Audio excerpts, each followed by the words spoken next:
Hello, welcome back to the reading of The Poem of the Man God, written by Maria Valtorta, Volume 1.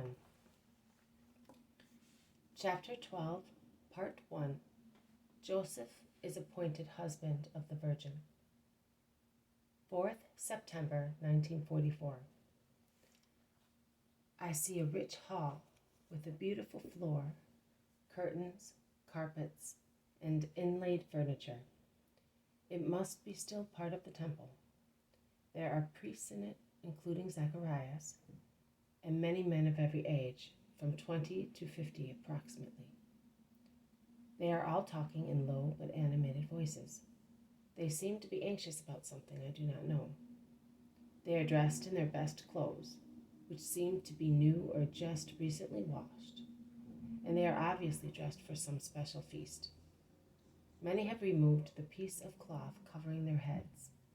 Others still wear it, particularly the elder ones, whereas the young people show their bare heads. Some dark blonde, some brown, some black, only one auburn. Their hair is mostly short, but some wear it long down to their shoulders. They do not all know one another, because they observe one another inquisitively. But they seem to be akin somehow, because it is clear that they are all concerned with some matter. In a corner, I can see Joseph. He is talking to a hale and hearty elderly man. Joseph is about 30 years old. He is a handsome man with short and rather curly hair, dark brown like his beard, and his mustache, which cover a well-shaped chin and rise toward his rosy brown cheeks, which are not olive-colored as is normal in most people with a brown complexion. His eyes are dark, kindly, and deep, very serious, and perhaps somewhat sad. But when he smiles, as he does now, they become gay and young-looking. He is dressed in light brown, very simple, but very tidy. A group of young Levites comes in, and they take up position between the door and a long, narrow table, which is against the same wall as the door, which is left wide open. A single curtain hanging down to about 20 centimeters from the floor is drawn to cover the empty space. The curiosity of the group increases. It grows more so when a hand pulls the curtains to one side to admit a Levite who is carrying in his arms a bundle of dry branches, on which one in blossom is gently laid. It looks like a light foam of white petals, with a vague pinkish hue that spreads softer and softer from the center to the top of the light petals. The Levite lays the bundle of branches on the table very gently, to avoid detracting from the miracle of the branch full of flowers among so many dry ones. Whispering spreads in the hall.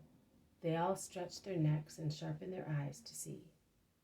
Zacharias, who is near the table with the other priests, also endeavors to see, but he can see nothing.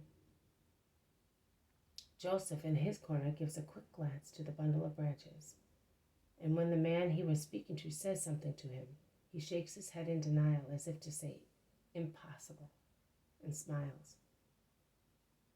A trumpet is heard beyond the curtain. They all become quiet and turn in an orderly way toward the door, which is now completely clear as the curtain has been pulled to one side. The high priest enters surrounded by elders. They all make a deep bow. The pontiff goes to the table and begins to speak, standing up. "Men of the race of David, gathered here at my request, please listen. The Lord has spoken. Glory be to him.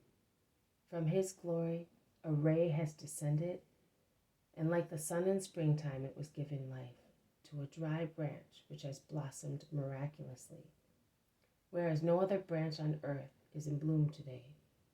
The last day of the feast of dedication, and the snow that fell on the mountains in Judah has not yet melted, and everything is white between Zion and Bethany.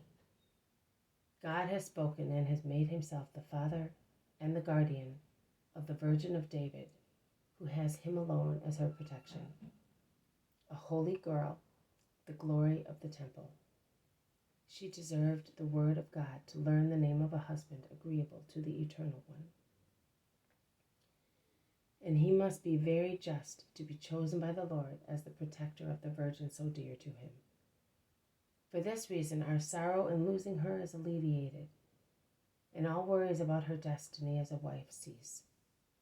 And to the man appointed by God, we entrust with full confidence the Virgin blessed by God and by ourselves. The name of the husband is Joseph of Jacob of Bethlehem, of the tribe of David, a carpenter in Nazareth in Galilee. Joseph came forward. It is an order of the high priest. There is a lot of whispering. Heads move round, eyes cast inquisitive glances. Hands make signs. There are expressions of disappointment and relief. Someone, particularly amongst the older people, must be happy that it was not his fate. Joseph, blushing and embarrassed, moves forward. He is now near the table, in front of the pontiff, whom he has greeted reverently. Everyone must come here to see the name engraved on the branch, and everyone must take his own branch to make sure that there is no deception. The men obey. They look at the branch gently held by the high priest, and then each takes his own.